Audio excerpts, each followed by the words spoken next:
Hello, my name is Joseph Jensen. I'm an ordained minister of God's Living Ministry. I'm a Pentecostal Christian, but my ministry is not about Christianity. Christianity itself, yes, I am a Pentecostal and I'm a Christian.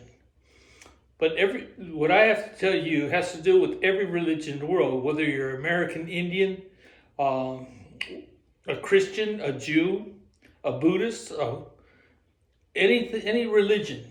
It doesn't matter what you are. What I have to tell you, and my ministry is all about God. There's but one God. Every religion knows there's one God above all gods, if there is any such thing as any other God besides God. I don't believe there's any other God except for God. Whether you call God Allah or whatever you call God. In fact, the Hebrews have 77 different names for God. I got to tell you a story about that. The story happens to be of Noah and the Tower of Babel.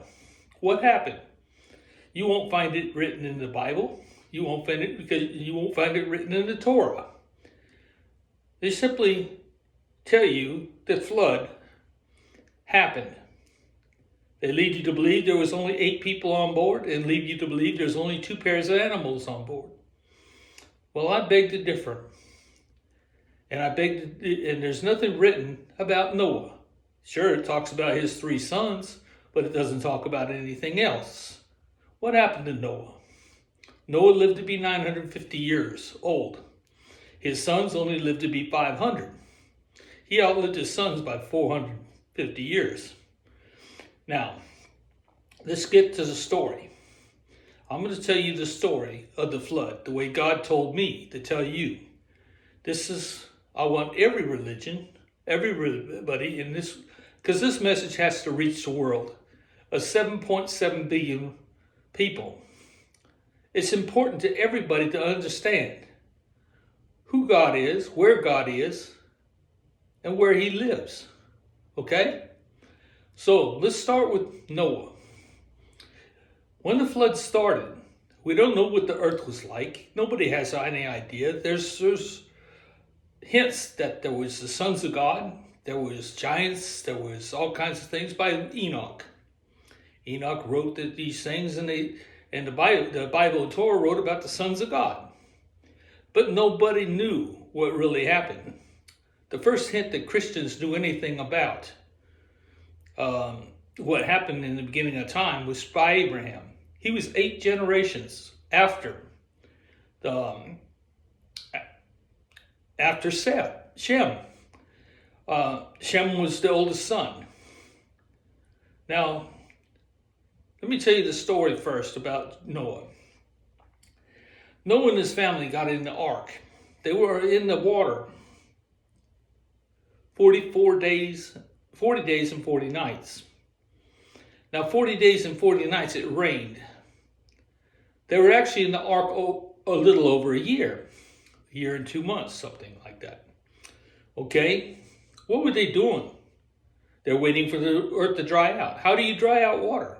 Well, you can wait for the ground to absorb it, but the ground couldn't absorb it because the ground was saturated. The other way is to freeze the water. And that's exactly what happened. Noah and his family got on the ark. Yes, the animals were 2 by 2, but there were certain animals that had to be like flocks of sheep because he's going for a long time. The sheep were used for wool. There would have been goats and cows, not 2, but many. Mature cows to milk, mature goats for milk. Okay? Back in Adam's day, there was a thing. That's what God told me. That I'm telling you this message because this is my ministry. This is what God told me to say. Now, God showed me these things, and you can anybody can debate it, look it up, try to think. That's fine. That's how I found out everything that God's told me. in dreams or visions, whatever he gave me to go by, had me doing research. I've been doing research since I was 38 years old. I'm now 68 years old, and I'll be 69 in about 3 or 4 days. Okay, now, this is today's Adam. Everybody, no woman could have a child over 50 years. Nobody, no woman, okay? She wasn't like 950 years old when she had a child, okay? That can't happen, okay? God ordained or told Adam and Eve that because Eve could no longer have children, wouldn't get to the point where she could not have no more children, that he would ordain, or he would tell them to take the firstborn daughter of the second generation would be preordained to become the wife of the patriarch, kind of like becoming a queen. And she would bear the children of the patriarch. And she, in fact, would be a queen. The patriarchs had more than one wife by any of their sons. Okay, now here's the thing. Not all the wives, all the past wives and everything, when they got on the ark, they would not have left any wife behind, just carried one wife with them. They would carry all the wives, whether they could have children or not. You just don't leave anybody behind. You don't leave any children behind. So nobody really knows. Well, there's one person that does know. Well, there's a lot of people that know, but I'm going to get to that. What really happened? They know the names, they know the birth dates of everybody, okay? But this is good. Let's get back to this story. Since the patriarch had more than one wife, there would have been more than one wife, and there would have been more children on the ark. Now, what about Shem, Ham, and Japheth? Shem, Ham, and Japheth, well, they were basically screw-ups. Okay, what they actually did, let me okay, I'm going to have to go back to the beginning of the story. They were on the boat for 40 days. Then the wind started blowing. Animals got seasick. Everything was going chaotic inside the ark. They were being tossed everywhere because the winds were hard, very hard. And they were cold, freezing cold. Very, very freezing cold. It got to the point where, at the beginning, Noah only had like a trough line. That at the water level, he would unplug it and let the water in to water the animals and to flush waste out. It was simple. But the thing about it was a simple thing to do until it started freezing. Then those holes started icing up. It got cold in the ark. So cold that they couldn't even stand it. They couldn't stand it inside the ark. It was freezing. The world was freezing just about solid in most of the places, at least where Noah was at, okay? The caps definitely were frozen. What happened then was God set the first hibernation. The first hibernation was for animals. It was that they didn't have to feed them. They didn't have to clean up behind their waist. They were simply asleep. The same with Noah and his family. They weren't asleep, but they didn't have anything to do.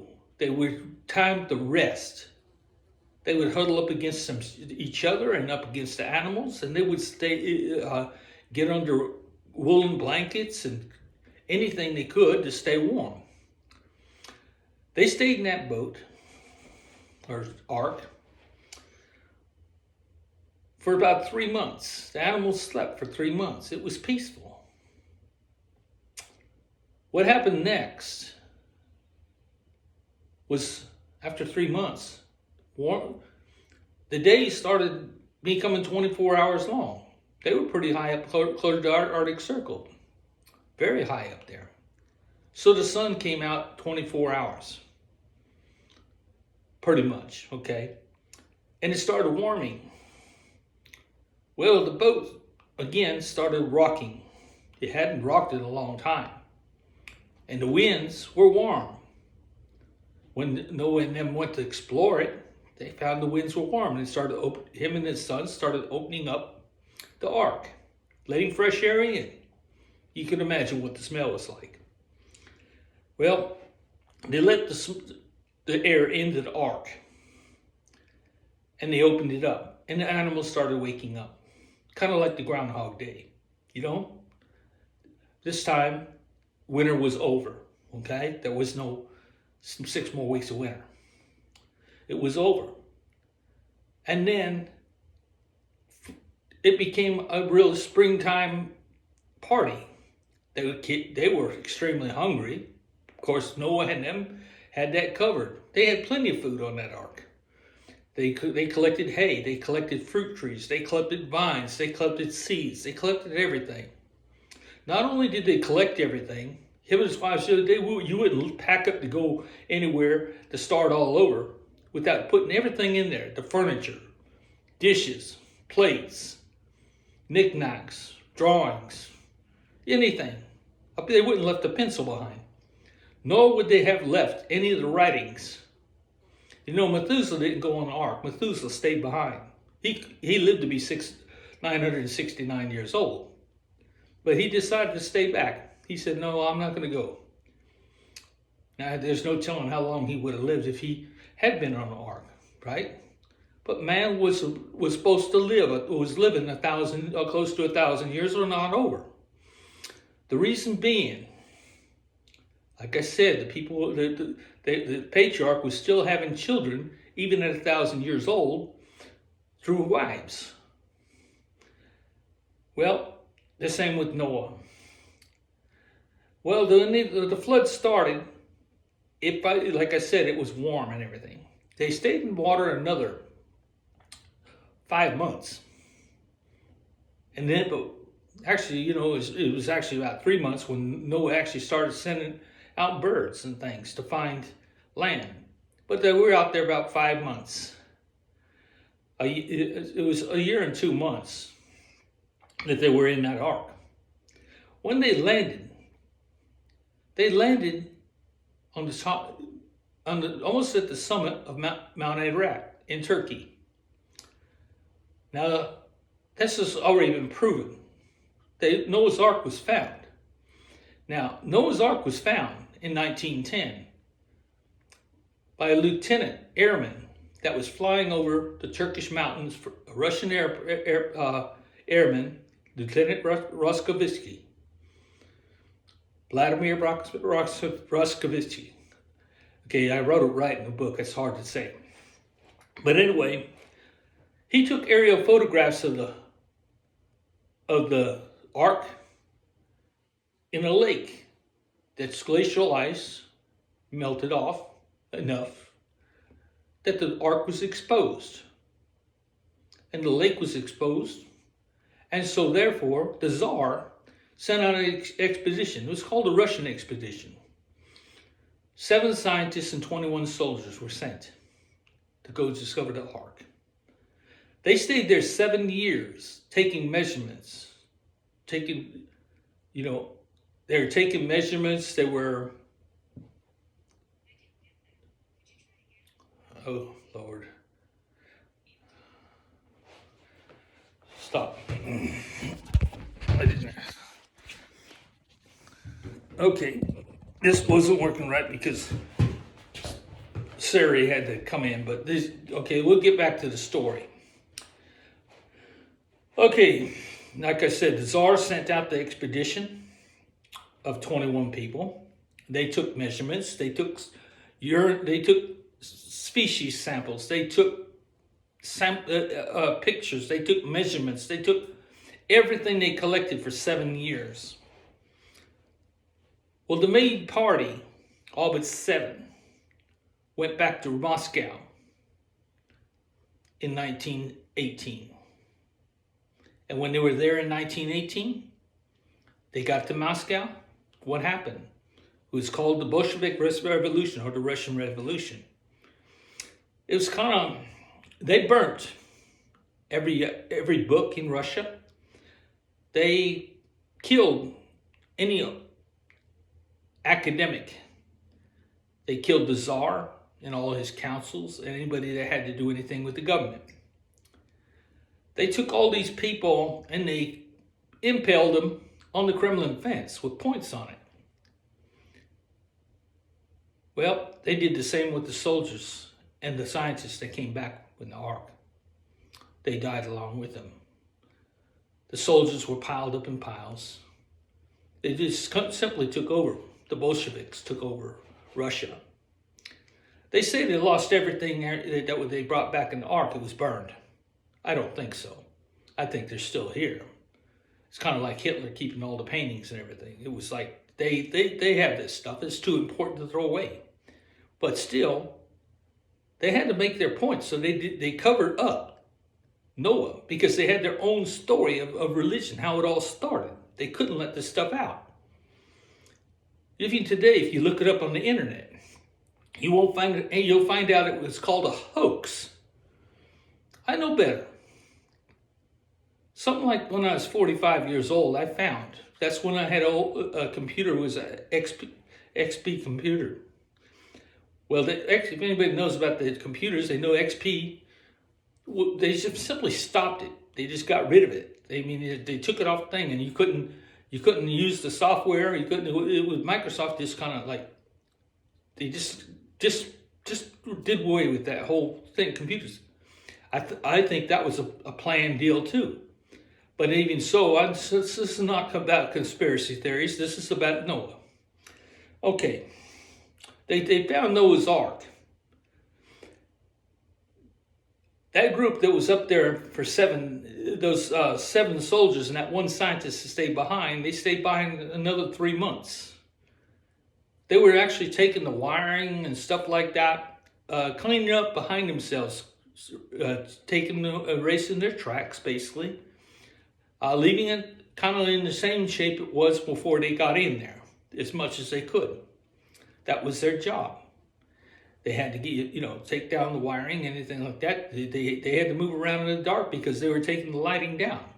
Back then, lighting was done by generators that were almost turned by hand, by cranks.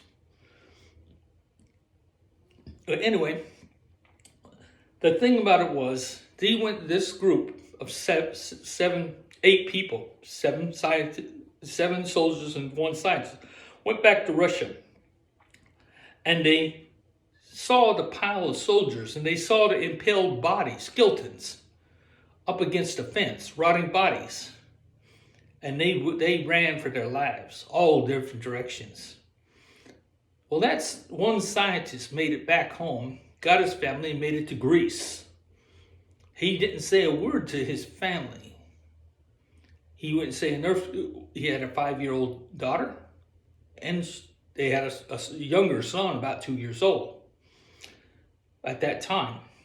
Well, when they got in Greece, she was about 6 years old, they got to Greece. He never said a word. The wife would never say a word. Nobody would say a word. Until he was on his deathbed, when he died before his wife. On his deathbed, he told his daughter, he handed her an envelope. And he handed the envelope with stuff on it. And he said, the world needs to know this, but give it to the news reporters anonymously. Don't tell them who you are, or don't tell them who I am. Okay? Just hand this envelope to them. They give it to the news reporter in Greece. I was able to read the translated article on the internet that was put on my XP computer with about 12 of the 36 photographs that he had personally with him. Now, they had destroyed thousands of photographs, thousands of, artifacts, literally hundreds. I don't know if it was thousands, but it was hundreds of photographs, hundreds of things. But he had 36 of his own. And when he returned, when he got the grease in that envelope, there was 36 days. And when they recorded this thing, it was a translated article from Greek to English, and it's kind of told the story of the scientist that was on board, told the story of what they found. They actually had a couple pictures of the impaled bodies on the Kremlin fence and the pile of soldiers' bodies stacked up in that day. But they didn't show that. They only told about it in the article. I still have that article on a hard drive that after that computer finally broke down. But I don't know how to get to it. I don't even know what to do with it. I wish I did. But even so, I don't need to have it. Because somebody out there knows the truth. They know it happened. They know it was covered up. You know it was all a lie. Today, you can't find anything on the internet today that was on there years ago that was incriminating to any religion, any government, anything. They just simply changed history around. Religions too. But I'm going to tell you, one of the things that you won't find, it's obvious, is you won't find out anything about Noah. Now, Noah, like I said, he landed on Turkey. It was ice. It was glacial ice covering Turkey. When they first opened the door of the ark, they had to hold back the animals that they needed. They loaded the animals with the furniture, with everything they had to have, food, anything like that. They loaded up horses. They loaded up elephants. They loaded camels. Anything that could carry anything, they loaded it up. They held back the sheep. They held back the goats. They held back the cows. Anything they needed before they opened that door. When his 3 sons drove the pins out of that door and it slammed open, those animals jumped out, those birds flew out, everything went crazy, and they were rushed down that mountain, leaving a wide path going down to the base of the mountain. It was easy for Noah and the larger animals that were loaded down to follow because they had trampled it down to a nice road. But when they reached the bottom, the weight of animals like the big bears and things, they were cracking the ice from jumping on it. Because these bears, they could see the fish below the ice and stuff. They found fish. And they would find places in the ice where the fish were, and they would sit there and pounce on the ice to crack it.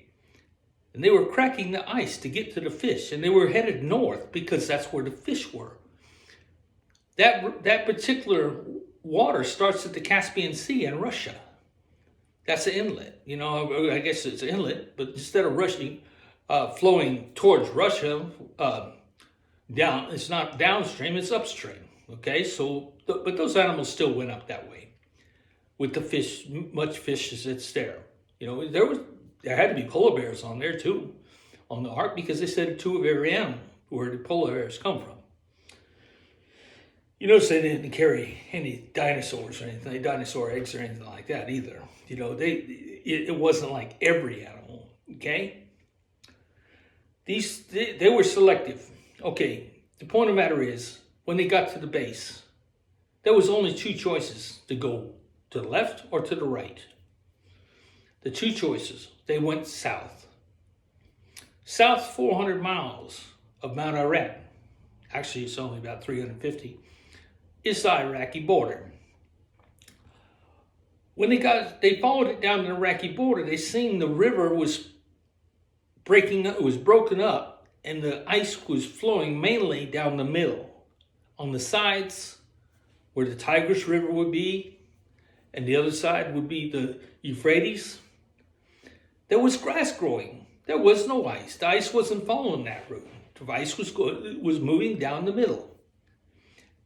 Icebergs and things, that when they break up, if it's shallow, they turn up muddy water, sandy bottom, silty soil. Noah had to hold back the horses, the cows, and everything else because they wanted to go graze. They saw the grass too, but they couldn't follow. Now I suspect that the animals like the cats, lions, tigers, things like that, more wild animals, they headed to the left. That's why they ended up in Africa. The elephants would have gone crazy to go as soon as they saw grass. But there was one way to stop them, and that's to feed them more grass. It's not that Noah didn't have plenty of grass. He had plenty of grass. So he started feeding his horses and animals to get them to follow them with quiet down. He followed the center river. At that time, it was the Guyana River. Okay, the Guyana River, if you read the thing in the Torah or the Bible, you'll find that the Guyana River was one of the 4 rivers of the Garden of Eden. It flowed all the way down to Ethiopia, encircled the land of Ethiopia. It was a big river, a lot of water. That's the main source. Of course, like I said, the main source came all the way from the Caspian Sea in Russia. But anyway, trying to make this longer story short, this thing, they followed the river down. Now, I'm not sure how far they went down, but it's not that they couldn't have gone past 50 miles. They went about 50 miles, and then you hit this first set of rocks, outcroppings.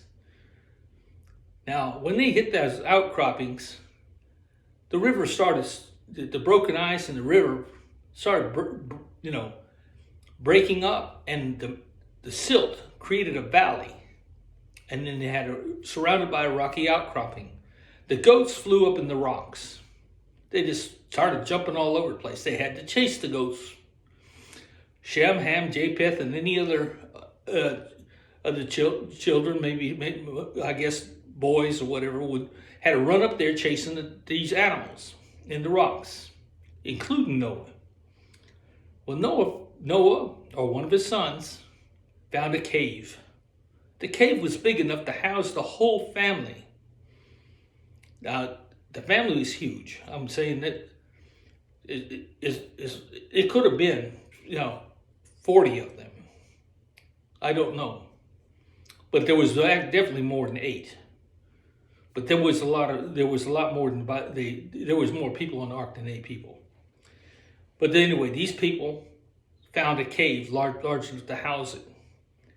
Now, once they got settled in, Noah, remember it was like 24 hours of daylight all the time. It's like summer, beautiful time. They planted the fruit trees. They planted the seeds. In fact, Noah planted a great vineyard, and he stayed drunk a lot. Okay, of course he drank wine. Why wouldn't he? He's an old man. He's entitled, But, Noah was always still having children.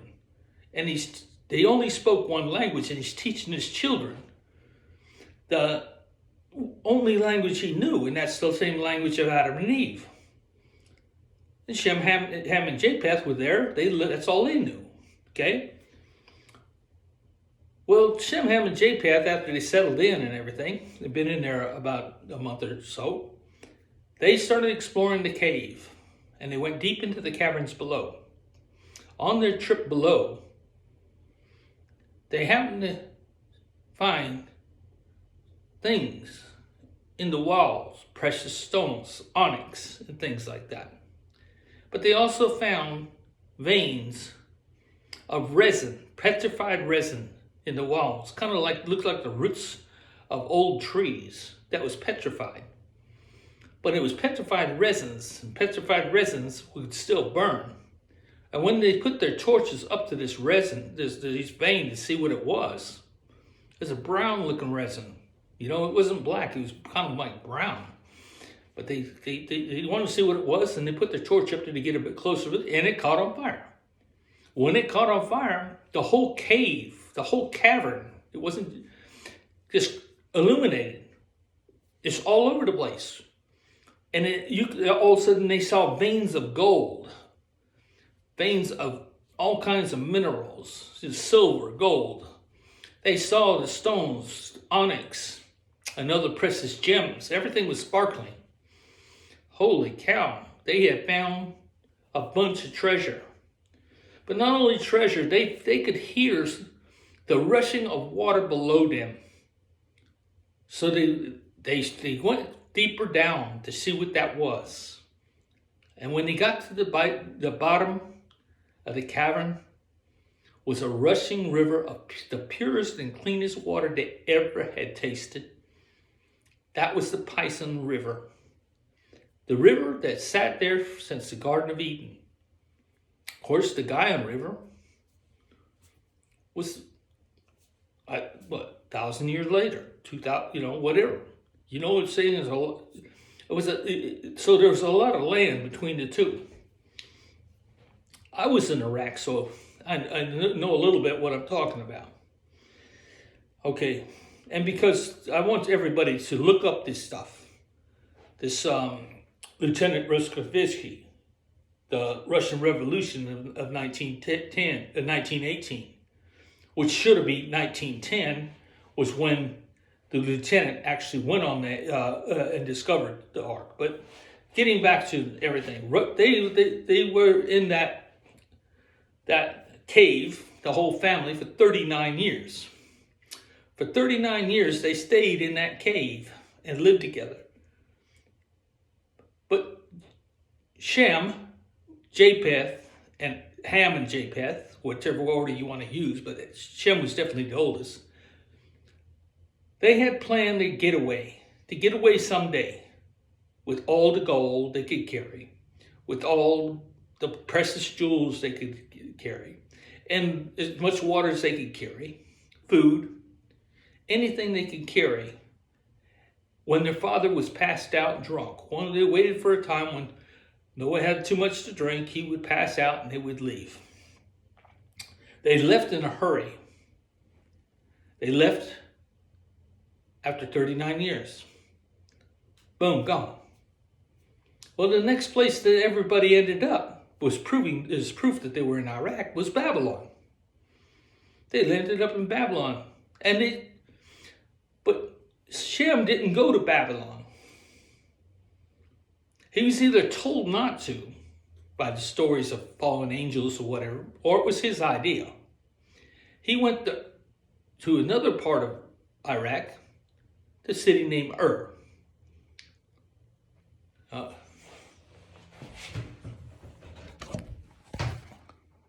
Stop. I got the problem with Surrey. Okay. Now, let's get back to this. I'm going to say Surrey. I don't even want to say Surrey. You see, that's how modern technology is. Okay, let's get back to this thing. Shem, either on his own, as the oldest brother, decided not to go to Babylon, but instead he went to Ur. When he went to Ur, it was because he decided not to cross bloodlines with his brothers. He then became a Horite. A Horite is a religion. He started a religion where he was the high priest. He told his brother Ham to continue on. And when they reached Babylon, they were to build the tower, Shem ordered the building of the Tower of Babel. Like I said, he was either following the orders of a fallen angel or that. Either way, Shem's family ended up as Horites in Ur. Ham was king. He was the first king. And Japheth was, Japheth was the only one left to do all the work, his family.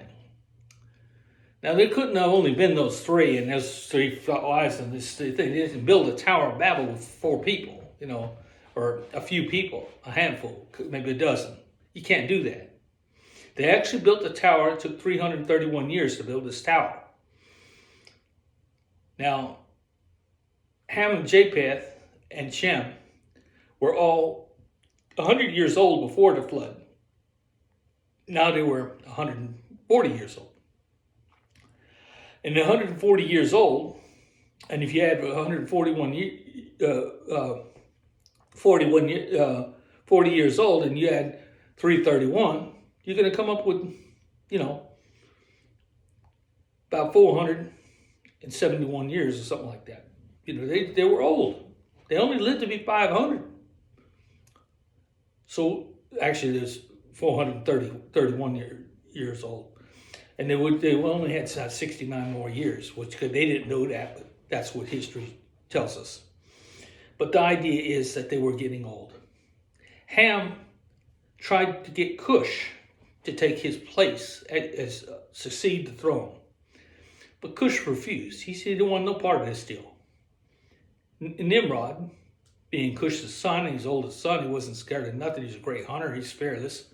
Everything else, of course, he was more than willing to become king and continue the Tower of Babel. Now,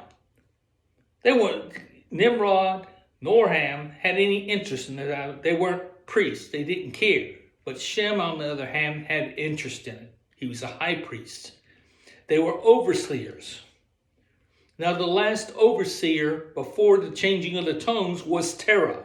Terah was Abraham's father. So Abraham was born in that same household, and he was supposed to take Terah's place as the head overseer over the Tower of Babel. But Abraham, 8 generations later, he refused too. He said, he challenged his gods. There's a story, a cute story about that, written, where he had his mother prepare meals for the gods and asked them what can they do. But anyway, he didn't take their place. But the idea is that Abraham and all them knew nothing about the beginning of time. Shem and them were only 100 years old whenever they got on the ark. The only one that had any knowledge of what was really going on in the world then was Noah. And Noah wasn't there. He wasn't in Babylon at all. He was there inside that cave, drinking wine and having children and teaching his children. And if he's in Iraq, what are his children? They're Iraqis. That's the point. And they spoke one language. Everybody's language has changed, not everybody's. Whose language wouldn't have changed? Noah's wouldn't have changed, that's for sure. Neither would his children.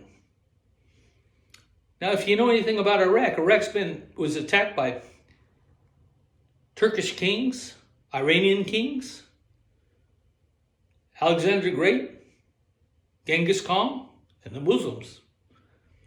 They never none of them dared tear down any artifact in Iraq. The ruins of Nebuchadnezzar's palace are still there for everybody to see. The Lion of Babylon. These things were created way, way back before Alexander and stuff. But they never tore down their religious things because Iraqis aren't nothing to play with. But they also had that hidden language that they stood by and they stay out the way. Now, this story gets real cute, but I'm not going to tell it to you because it's what I wrote in my book. I wrote the same things in my book. It's religious fiction, but is it fiction? No, I don't think it's fiction. But I had to call it fiction because they're fictional characters. Michael too. That's in Iraq. He was a fictional character, but it still tells you the same stuff that I'm telling you. Now, what I'm going to tell you is languages changed. When the languages changed, we know that Abraham and Sarah, they were Horites. Horites they were inbreds. So Sarah had to be Abraham's sister, younger sister. Okay? That's why she couldn't have children. When they said Sarah told Abraham to sleep with Hagar, that's two different. There was no Egypt then. There was no Turkey. There was only the land of Iraq. The Garden of Eden was the only thing left there. They were back in the Garden of Eden. So there was nothing else. You know, the Bible will tell you that it's between the Euphrates and Tigris River. And that's where they were. I was there. I stood in the Garden of Eden. Now, I'll tell you that story later on in another video. But I spent 2 years in Iraq, and I know a lot of what I'm saying firsthand. Okay? Now, because Sarah couldn't have children except with Hagar, which was a different language, but it wasn't a different country, if that makes any sense. They couldn't follow the Horites and Shem. Their brothers couldn't even talk to each other anymore. Shem couldn't talk to Ham, and Ham couldn't talk, and then none of them could speak back to their father. They didn't. That was forget it. I mean, they had no recollection. They had no way to know, read, write, or understand their father's language ever again. It was changed, and they couldn't understand each other anymore. Well, Shem went to Canaan. He spoke Hebrew. Abraham spoke Hebrew. But Abraham could not go with him. Why couldn't he go with him? Because he messed up the bloodlines. They wouldn't allow him because he compromised the bloodlines. So he ended up in Haran, Turkey. A place that Abraham named Urpa, like the city of Ur, like Shem named Ur. This one's called Urpa. Now the Turks actually say that was Abraham's birthplace. Give me a break. They could no way it could be a birthplace. Turkey didn't even exist. It was not even a country. The mountain was there, yes, but it wasn't a country. It wasn't a developed country. Sure, the territory was there. That's where they landed, but there was no country. The language defines a country too. And the language started in the Tower of Babel. Now, what I'm trying to say here is, because there was two languages, we know they were there. Abraham would have been about 70 years old. Now, they're saying he lived in Turkey, in Haran, 70 years. No, that's not true. He didn't live in Turkey. God basically told him when he got to Turkey, don't you stop here, you go back to Canaan. You go to Canaan. But Abraham, he didn't go back. You know, Canaan is where Israel's at. But it goes all the way to Egypt on the Jordan River. And that's exactly where Abraham went to. He went there within the 14 years. You know, it's like there's only 14 years difference between Hagar's son and Ishmael. You know what I'm saying? So it's like, well, it's actually, you know, you got to figure out the timelines here. And so they were together for 14 years.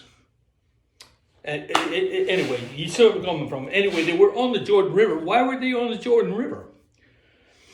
Because whenever they threw Hagar out because of Sarah and her jealousy, they ended up in Egypt. They crossed the Jordan. Hagar was at the Jordan River crying when the angel came to her. The angel helped her get across the river and get into Egypt. That's what I'm saying. The whole story is not there. And I really can't tell you the whole story because I don't have time. I know what the story is. Because like I said, well, I'm going to tell you about that too in just a second. But let's get, the whole thing is, the story of Noah was totally never been wrote about. What I'm telling you is not first-hand information. It's from what God told me. He led me to this.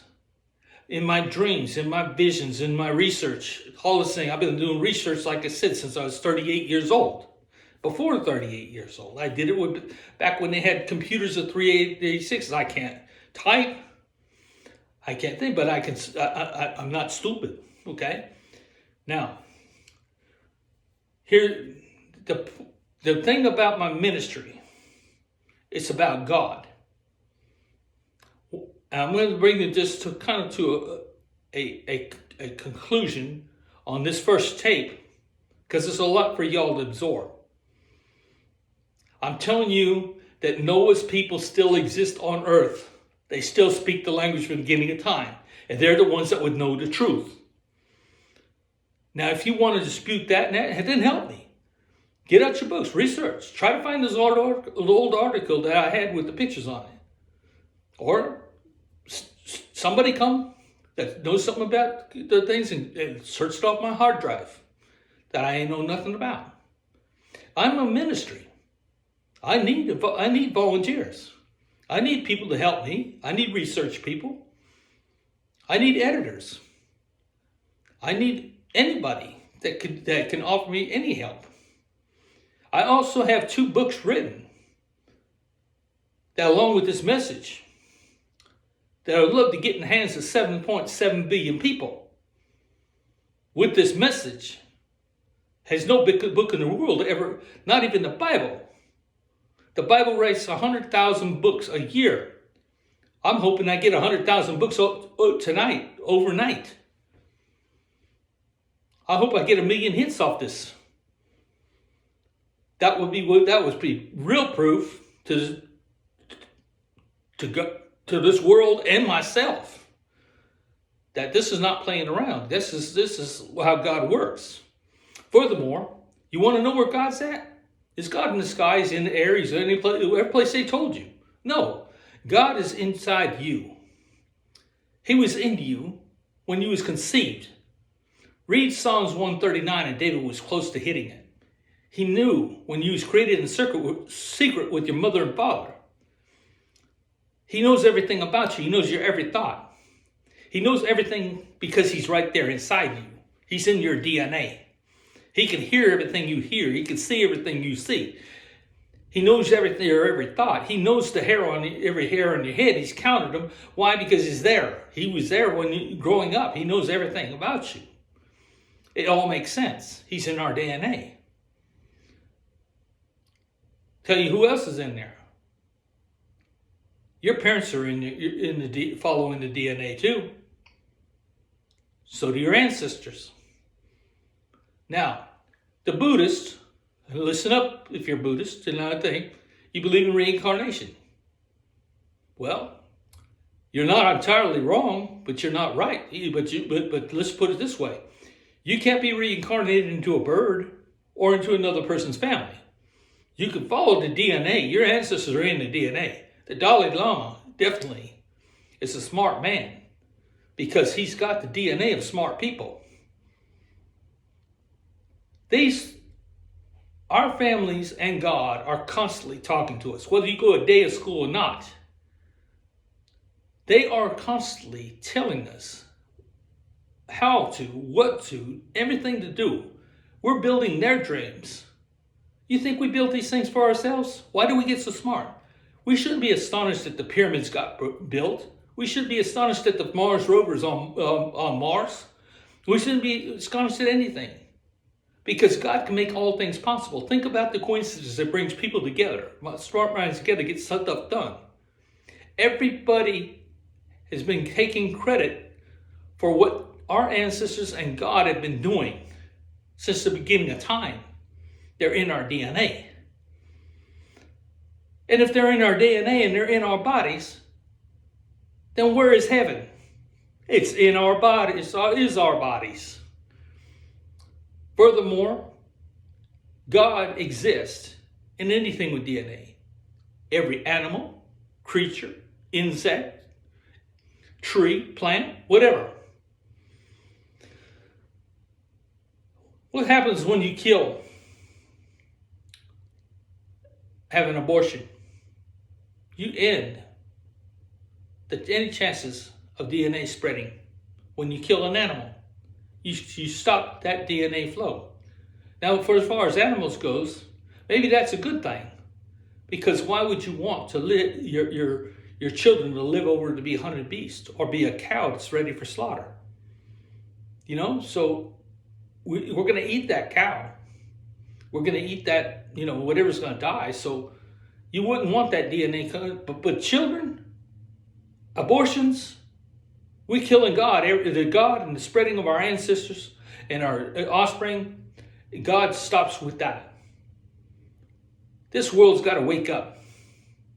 Furthermore, our ancestors and God and our parents inside us in DNA. DNA has no hands. It has no feet. It has no eyes. It has no mouth. It has no legs. I used to be mad as Dickens, and you'll see that if you read my stuff, that I used to be I even tried to see God face to face years ago. Yeah, I tried to commit suicide, but not out of depression, out of anger. I was asking, what are you doing? That was right after in 2012, when terrorists were killing people in Spain, France, Germany, Sweden, the United States, everywhere. Innocent children and people just being killed. How could God let that happen? I blame God. I said, hey, no way. If you can do everything, how do you let this stuff happen? You just stand by. Aren't you as guilty as they are? If you just stand by and watch and you can do something about it? Well, I was serious, and God, and what? That's one of the reasons God gave me so much, insight, answers. He started answering questions because he knew how serious a person I am. He gave me answers, and it was kind of a way as I wrote, to appease me, kind of quiet me down. Yeah, it lasted a while. But 2 years ago, for some reason, I don't even remember the reason, I blew up at God again. And I said, why? And he said, Joe, please. I don't have hands. I don't have feet. I don't have a mouth. People have free will. They can make the choices. They can stop something with their hands. They could run to somebody and help somebody, or they could run from a fire. They can say stop. God cannot do that unless we say stop. Unless we use our hands to stop somebody. Unless we use our feet to run and help somebody. God can't do it. So God's not to blame. We are. We are the ones that are not listening. Now, I can refine the story of Noah and stuff. But what I'm telling you now is the most important part, that every religion, I don't care if you're a Navajo Indian. I knew a lot of my Navajo friends. They're not wrong. They believe in one God. They have one God. They know it's one God. And it's a spiritual thing. There's something else about the Navajo Indian. They say it's a spiritual world. They don't really consider a person, blame the person that's murders somebody, does something crazy, because he's caught up in the wind. The winds of evil are like a vacuum. It sucks you in there. Navajos run the other way. They go the other way. Put room between themselves and evil. They stay away because they don't want to get sucked into it. That kind of makes sense, people. That we don't need to get to challenge ourselves and get right up there and sniff out evil. It's there. It's all around us. But where it's not is inside us. It's not inside us. It might be in some people that actually invite them in to be hosts that are crazy enough to be like that. Why any human being would want to be spiritual and follow a spirit, the devil, or A&I, is beyond me. Why? These things don't have to eat. They don't have to sleep. They have no interest in having problems with people that are going to cry, that can't take pain, and they can't do anything, and furthermore, they got to eat and sleep and go to the bathroom. They don't want to. They have no interest in walking us around like a dog and cleaning up behind us. There's no way. So why a Satanist would follow Satan, or these idiots would follow something that doesn't exist outside of themselves? It's kind of ridiculous, because these spiritual things, They don't eat. They don't sleep. They don't have cares. So why do we care about human beings that are so much trouble? Just heavy baggage. They don't care about you. They never will. But there's one thing about A&I that everybody needs to understand. Make this stuff where you can unplug them. Turn your TV set off. Unplug your TV if you have to. Make it where these people can't see you, hear you. They're not all everywhere either. The only one that's everywhere it knows everything about you is God. Why? Because God's inside you. If I'm making any sense at all, I got to get the same message out to, like I said, everybody in this world. 7.7 billion people. Jesus. And I shouldn't say Jesus because a lot of you aren't Christian. But God. God help us to understand. I'm here to give you a message. It's not rocket science. The thing about, I'm telling you about Noah. If it's wrong, then help me research it. Believe me, if I ever make it in this thing, that's one place that I'm going to be. Is in Iraq. Not trying to talk to them in the open with the media, but talking to them in secret. Finding out.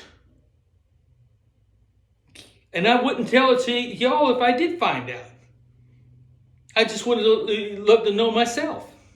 Well, I would tell you that I found it, but I wouldn't tell you anything that I found. In other words, if I heard them speaking the language at the beginning of time, I wouldn't repeat it to y'all. Okay? It stays with them. We should be learning from them. They're our older brothers. The eldest son, you want to say. They're a lot elder son than Shem was, or Abraham. They've been around. You know? So let's point at this because I'm saying that we're missing. This world's been deceiving us from the very beginning for power, for vengeance, for everything. Money, power, authority, governments, everybody. They're hiding things from us. But what the truth is right there inside them too. They know that they're involved in covering it up. They don't like it, but they have to do it. They're scared. Well, it's time for us to quit being scared. It's time for us to stand up for God and be God's people. Understand that every time we create something, we're not creating just something for ourselves. We're creating things. We're creating God's dreams and our ancestors' dreams and our dreams of our parents. They're constantly teaching. Whether you went to school one day, one moment, one day, you are constantly listening to them. They'll tell us how to build it. We don't have to go to school to learn. They're going to tell us how to build it. Every nail. They're going to tell us how to, when we pass classes, when you go to college, when you do so well in school, they're constantly telling us the answers. They're the constant ones that rolling us out of bed in the morning, telling us, hey, come on, get up, get off your butts and let's go. You see what I'm saying? Everybody in this world, and I got so many things I got to tell everybody. God showed me creation because I asked him. That was part of the appeasement that I was talking about. He told me about Muhammad. Oh, I have something to tell you. It's going to take another thing about Muhammad. Muhammad was not a terrorist. Nor was Muhammad a preacher. Okay? At least he tried to be a preacher, but he couldn't. It's the Meccans themselves that saw him and his wife lose their sons, 3 sons, 3 daughters. He watched his 3 sons murdered and beheaded in front of him. He saw his daughters all taken, raped, taken away from them. Not all at once, one at a time, and married to a Islamic leader. Guess what that's called? That has a direct bloodline, direct blood stain to Muhammad. That's called a Shiite. Shiites are directly bloodline. But what? Out of rape? Out of kidnapping?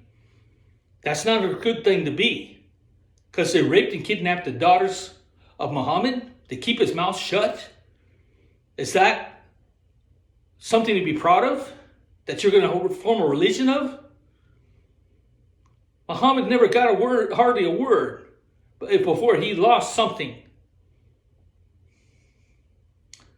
God, there's so much to tell you. I can't tell you all in this one video.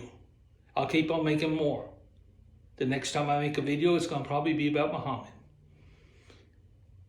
And I'm going to tell you the truth about Muhammad. I'm going to tell you the truth about Cush. I'm going to tell you the truth about the Ethiopians. Solomon, where the Ark of the Covenant is, where all the scrolls are. I'm going to talk about Nebuchadnezzar. Nebuchadnezzar was not a bad king. He was a good king. There's so many stories to tell you that I can tell you that don't go in history. But we're not just talking about the things of the Torah, because the Torah and the Bible written after the Torah, I can't even read the book through. I've been reading the Bible years and years and years. And even the first beginning of time, the first words where he created the earth. The first day. And then he did it again on the fourth day. It doesn't make sense to me. It's just, the story is got its problems. Everything, a lot of things written in the thing have its problems because they weren't there. That's what I'm trying to point. They weren't there. The one person that knows anything about what happened at the beginning of time, his descendants still here. They could tell us something about what happened before the flood. Nobody else can. The rest is speculation and deception. Okay, I'm going to leave this thing go. Now, what I'm going to tell you is very important. My name's Joseph Andrew Jensen, Sr. Joseph Andrew Jensen. My ministry is God's living ministry. God's living in you and me. God's living ministry. I have 2 books. The first book is called The Torchmaster. They're both expensive books. The first book was $30, $28.99. The second book was $40, $39.99. I didn't set the price of the book. They did. Expensive books. But that's all right, because you know why? They're meant for a ministry. What I've told you is in that book as fiction. It wasn't really fiction, okay? It was part of what I'm trying to tell you is in that book. It'll make sense if you get the books. You'll not only be, if you buy the book, you're going to aid this ministry to grow, to find the truth. I got a lot of work ahead of me. I got to spread this word to everybody in this world. The rest of my life, I'm going to be doing this job for God. I need help. More importantly, God needs help. If you buy a book, because you buy one of my books, if you buy one for $40, you buy one for $30, or buy both of them for $70. If you buy my books, for every 250 books, I get them at 50% discount, meaning I get 2 books for 1. Now, I could give you the discount, but rather than doing that, I'd rather get 2 books and replace the 1 book that I just give to you, and to have 1 to sell and pass on to another. Either sell or give away. It makes no difference. I need the books. I got the word. Me getting rich is not. It's not about me getting rich or getting powerful. I don't even want to start a church. I don't want to start a ministry. I got a mission to do, a job to do. It's important. I told you already. I don't have to drive anything else home. You know, that's all this world needs to have. The end of times will come when everybody knows the truth, but everybody has to know the truth first. And if you weren't interested in you already know where God's at. I just told you where God's at. And if you're interested in following God, following your ancestors, doing what you're told, listening, meditating, like the Indians do, like the Buddhists do, and like the Muslims do. They pray 5 times a day in meditation. You think they do that for they do that for Allah? They don't do that for their religion. They're closer than what you think to God. Because that meditation time, they're actually listening to their ancestors. They're listening to God. They're listening to their parents. If they're deceased parents. Whatever. You know what I'm saying? They take time 3, 4, 5 times a day to meditate. So should we. Let them tell us what to do. Now, this chair's getting real hard. My first books, I haven't sold any books for a reason. There's mistakes in them. Not so much in the first book. The first book has a couple mistakes. And I'll point out the mistakes that are on there. One of the mistakes in my first book says why these two ended up at Bible college together. It's the way it should have said. It says why they both ended up at Bible together. They left out college, so it makes no sense. Other than that, there's not really any bad mistakes in that first book. But the second book, Michael 2, it's covered, riddled with mistakes. And I paid 3 cents a word to have it edited. I guess they use some kind of spell check, but spell check doesn't understand. When I call somebody like the Emperor Go-John in Korea, which was the first emperor, it was the emperor during the time of the imperial expansion in 1910, okay? And when that happened, Emperor Go-John was emperor, and his son, Emperor Sungjon, took his place. Well, they actually called Emperor Go-John in the book Emperor Goonie. Not because it was the first word that popped up in spell check's mind. They love to put in words that are common words known to everybody.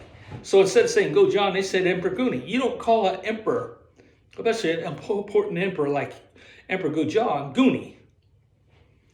But those first books I have are, the reason I haven't sold any, because there's no way I would put this book out with that many mistakes. I've been waiting to get this message. I'm a broke man, kind of. You know what I'm saying? I've already put $10,000 into this book, and I don't have any more. In fact, right now I'm making this. If you can see at the top, I'm about to finish at my house after 33 years. I'm putting everything I got into this house to finish it. I got the certificate of completion to do the first floor. It's done, but the second floor, I'm still got a few things to do, and I had to get it before I can eat. I'm not really supposed to be in this house. It hasn't got a certificate of occupancy. By their rules, I'm following their rules. Nothing was grandfathered in because it's really considered new construction.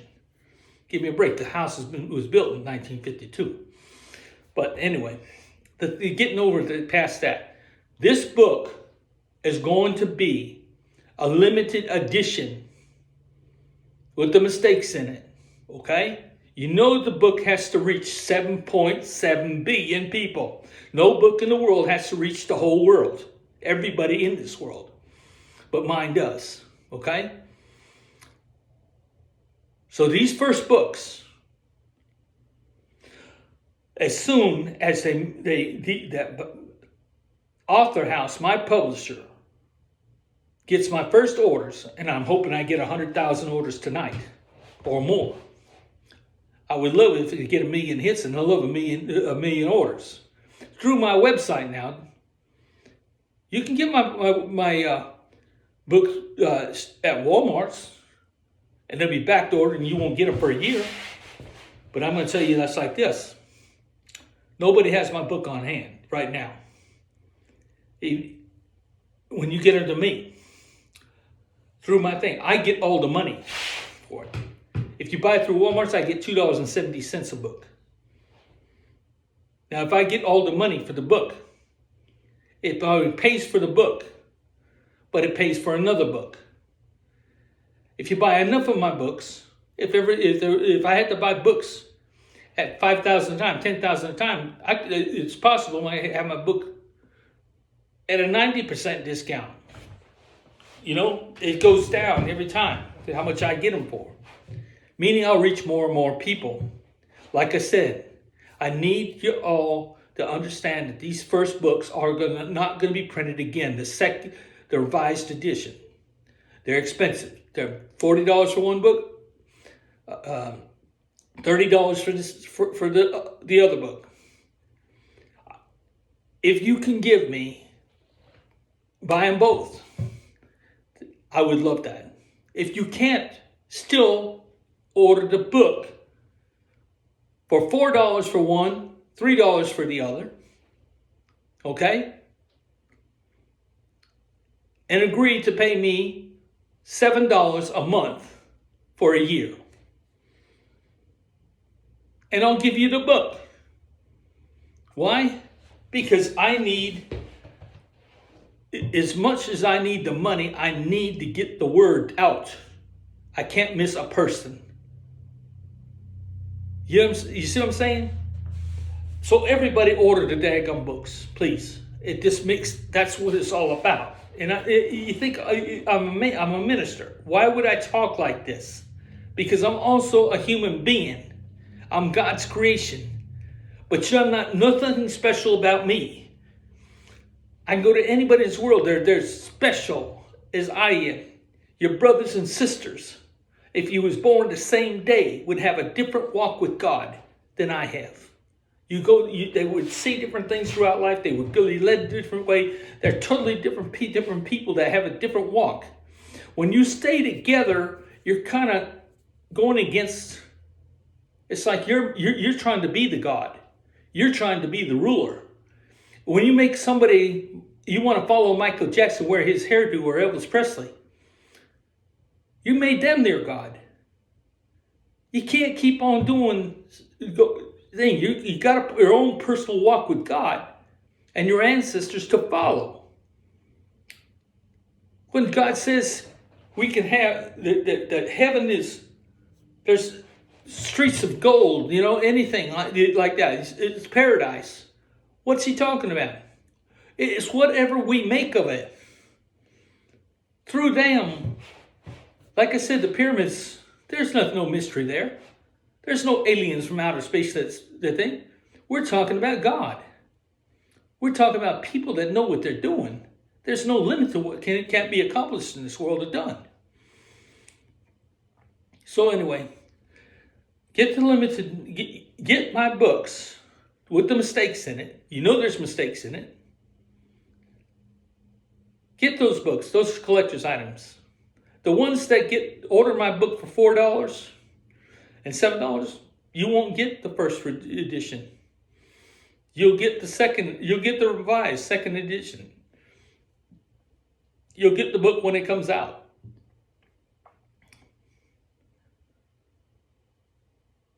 Because the first edition is reserved. Like I said, if I stop printing, if they get the first edition out at 50,000 books, that's 50,000. It sounds 50,000 books, so it sounds it floods the market. Not necessarily. Not if I end up reaching a billion people with a book. What person in this world ever had a book that had an audience of the whole world? I do. And I got a lot of books. Not just to make money on. Hell, all the money in the world, it does you no good to have all the money in the world. So the point is to get the message out. That's what it is. That's why I need the money, is to reprint as many copies as I can. Sure, I'm going to hand out copies free. I'm going to give out copies free. God thing. But I'm not going to hand it to people that can give. I'm going to hand it to people that can't give. People that don't have it. Because they need to have it. Everybody needs to have it. That's what the whole thing is all about. That's why God did this. You know, God and I didn't always see eye and eye for a long time. But today when he told me, he says, Joe, I don't have hands. I don't have feet. I don't have a mouth. Please, back off. That's the day I started looking up on the internet and finding out how to become an ordained minister. And I became an ordained minister on June the 9th, 2019. And this is the result. This green screen I bought for me and my granddaughter. She's only 5 years old. I got it so we can make videos. I even got a shark outfit so her can play, Granddaddy Shark. Things like that. Like Steve and Maggie videos and things like that. Just kind of green screen. That's why green screen's behind me. It's like that. I bought this for us. We had no idea that I'd be making this video and talking to the whole world. And this is why when I get it on YouTube tonight, I don't even know how to get it on YouTube. Tomorrow I have to look and find out how to get it on YouTube. But when I do get this on YouTube, and I'm not looking at a teleprompter. I'm not reading. In fact, I've lost 70% of my vision in my left eye, and I got 30% vision in my right eye. I will be blind in a few years. My sister is blind. My aunt was totally blind for 50 years. It runs in our family. We have what they call macular degeneration, advanced age-related eye disease, okay? It runs in the family. And I'm an author. What am I going to do if I can't see? Well, thank God, in today's technology, you don't have to even see. You can dictate books. But that's why I need people. I need people to help me. I'm going to need people. I need editors. I need salesmen. I need people that believe in what I believe in. I need God, not just me. I don't need these things. God needs these things. God put me here to get you to understand that he's right there with you. And everybody's special.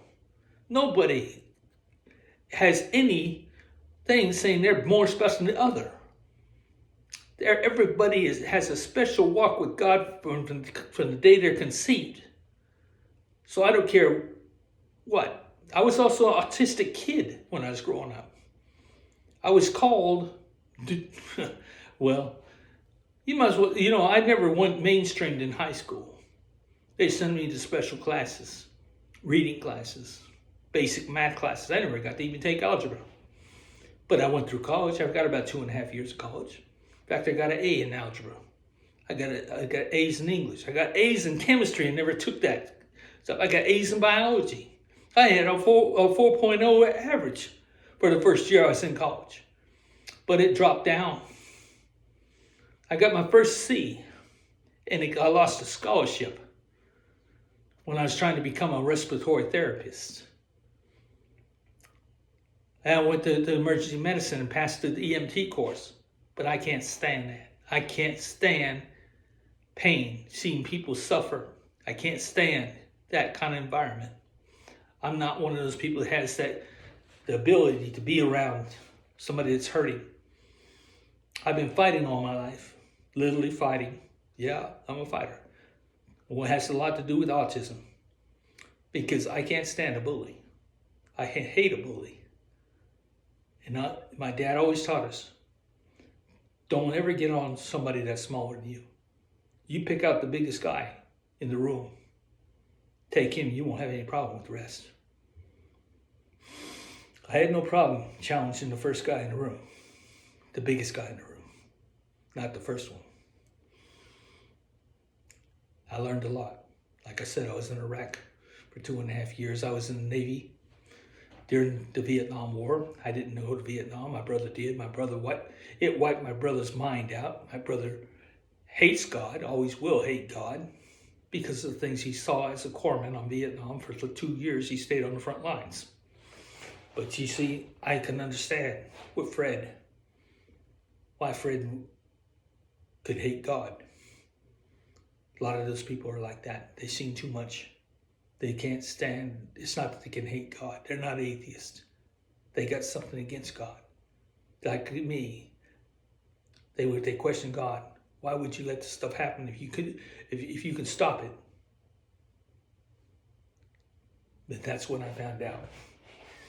God finally told me, please, Joe, I don't have hands. I don't have feet.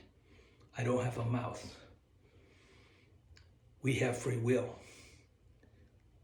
We've been standing by watching these things happen. We could have stopped it. We've been watching these things go on. We could have done something about it. We could have at least called 911. The bullies of this world, they're not bullies. They won't stand up to you and fight with their fist hand in hand. They're going to get a knife. They're going to get a gun. They're going to get an equalizer. That's bull. You're not a man if you can't stand up face to face and take somebody on without a weapon. No, nobody. They're cowards. They're complete cowards. It's easy to shoot somebody. It's easy to stab somebody. But stand up to. I'm not going to say that they can't. There's not some tough ones out there that will do that. But those little ones ain't going to do it. No. They're going to come up there and stab you behind your back because they're scared of you. They're the ones that do more damage than anything. But anyway, getting off of that, I don't need to get into that. I just got this message to tell you, and it's the truth. I hope this video reaches 1 million people tonight, more. I'm expecting a lot because this is God. And you should expect a lot tonight. You ought to expect a lot tonight. In the morning after I get this thing on YouTube, the morning after you see this video, you should expect to hear it on the news. Why? Nobody's ever done this. Nobody's ever said this. And God gave it to me. But I think God gave it to me for a reason. And that's because I'm too stupid not to keep my mouth closed when I should tell somebody, I'm going to call a terrorist a terrorist. I'm going to tell you the truth. If you know anything about autistic people, you know that the autistic kids will tell a fat lady she's fat, or ugly person they're ugly. They tell the truth. God bless them.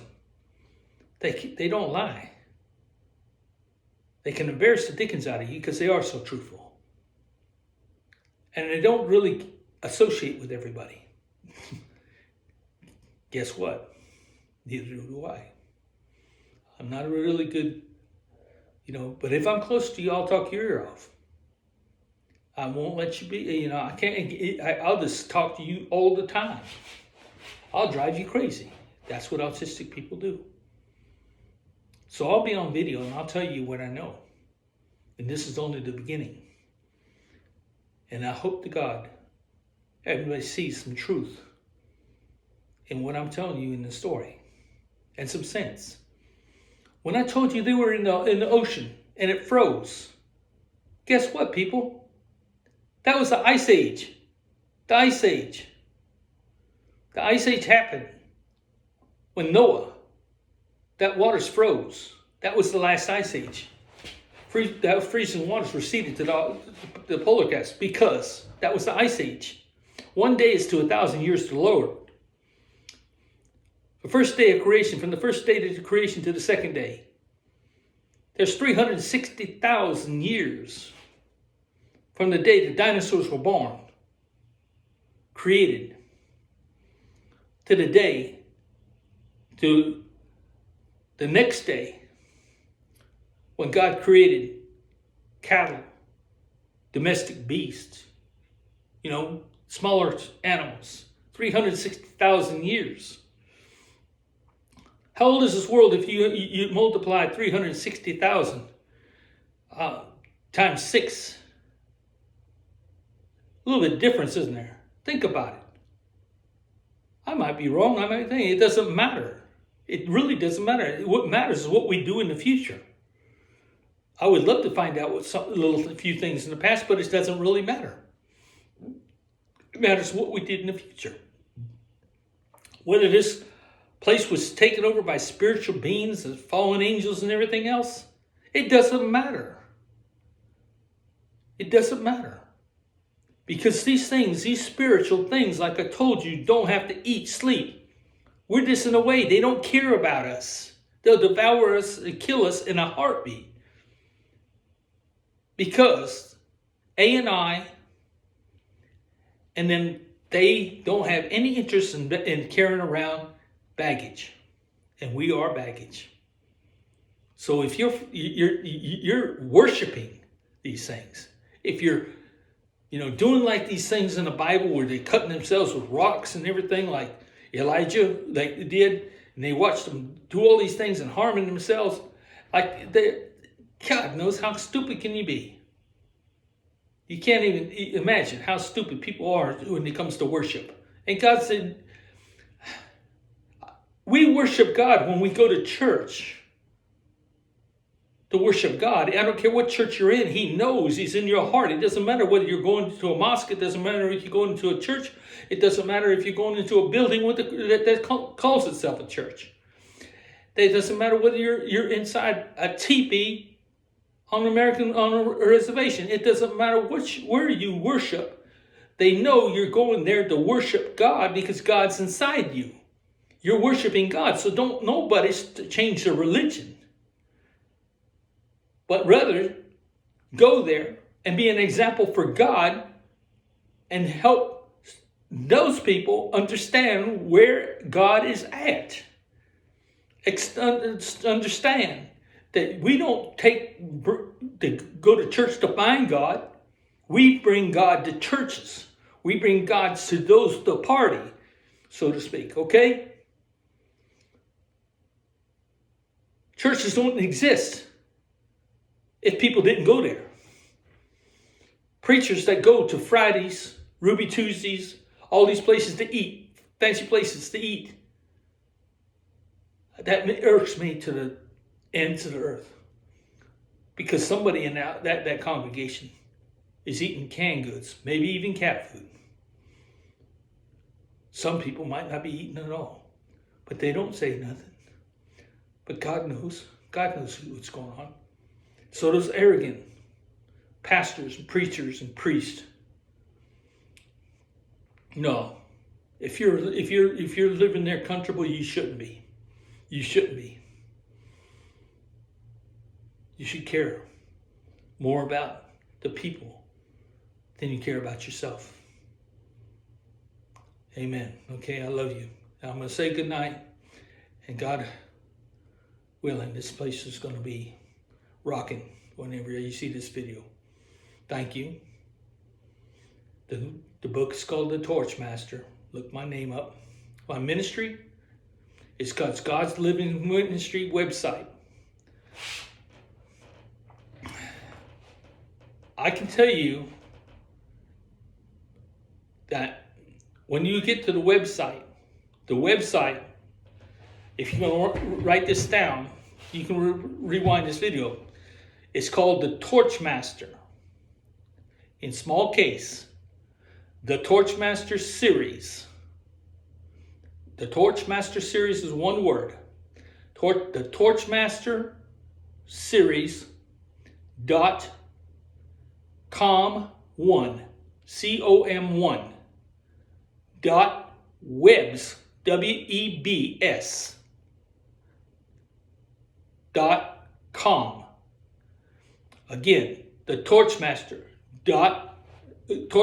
Series .com1 .webs WEBS .com. Order the book through my website. The book is $29.99 or $28.99 for the small book, I would owe you $1.00 back. The other book is $39.99. I would owe you $0.01 back. If you give me the $20 for the one, or $40 for the one and $30 for the other, and don't make me give you that change, say so on the thing that you don't want your change back. That would help, because I wouldn't have to process the change. Either way, when you get your copy of the book, I will sign the book, put your change inside the book.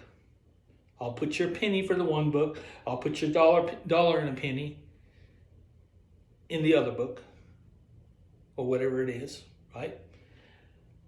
And I'll put up some papers telling me that I wrote years ago that came with the publication, bookmarkers and things like that, into the book. Personalize it. You won't get that from Walmart. And the first books are collector's items. They are full of mistakes. That's good. That's a good thing. Because that's our first revision. It's a limited edition. It will never be sold again after the second book comes out. The people that send me $4 for one book, or $3 for the other, or $7 a month, they receive my books. They will receive the second edition when it comes out. But they'll still get the books, both of them, if they go order both of them. And if they can't afford the book, Frank, still write me. Tell me. I'll get you a book. I'll try my best. But to understand, I'm starting out. I don't have any books. My books right now cost me the same thing you're paying for them right now. Because I can even afford my own book, be honest with you right now. I can't afford $28.99. I can't afford that. But this is going to be proof how God changes. He can change my life. He's changing your life the same way. God changes lives. He's believe me. If anybody knows what God can do and how fast he will work, all they got to do is watch, just see what's going on right now. I've been working on this house for 33 years. God inspired me to start it. Did I build it for me? Did I do it? Only my hands and my feet. They're the ones that told me how to put everything in here. This is a beautiful house. But it took me 33 years. Why? Because I was distracted. Because I had to do things. I had to do all kinds of things. The house could have been done in 3 months, not 3 years. 30 years. 33, in fact. Okay? I'm going to let you go again. I love you all. I love everybody in this world. That's the reason why I care. Even if you are a bully, I don't care what you are or where you gone. You got God in your life. I don't care how bad you are. I don't give it. It would be remarkable to me if a hell's angel was coming around me with wearing his colors. That after he talked with me, he would be willing to wear a badge saying God lives in me. Wear God's colors as well as the hell's angels. That would be what I want to see. I would love to see that. Could you imagine a biker walking around, especially a hell's angel, with a patch, a button, saying God lives in me? The world is not ready for that, are they? But you smug people that have been inside of these country clubs and are part of these cliques, you've been judging people for years. You've been controlling things for years. It's your way or the highway. Not no more. Not no more. You're about to get, it's a shock of your life. That everybody, no matter what color you are, who you are, what you've done or what you do, is just as special as you are. Love you. Good night.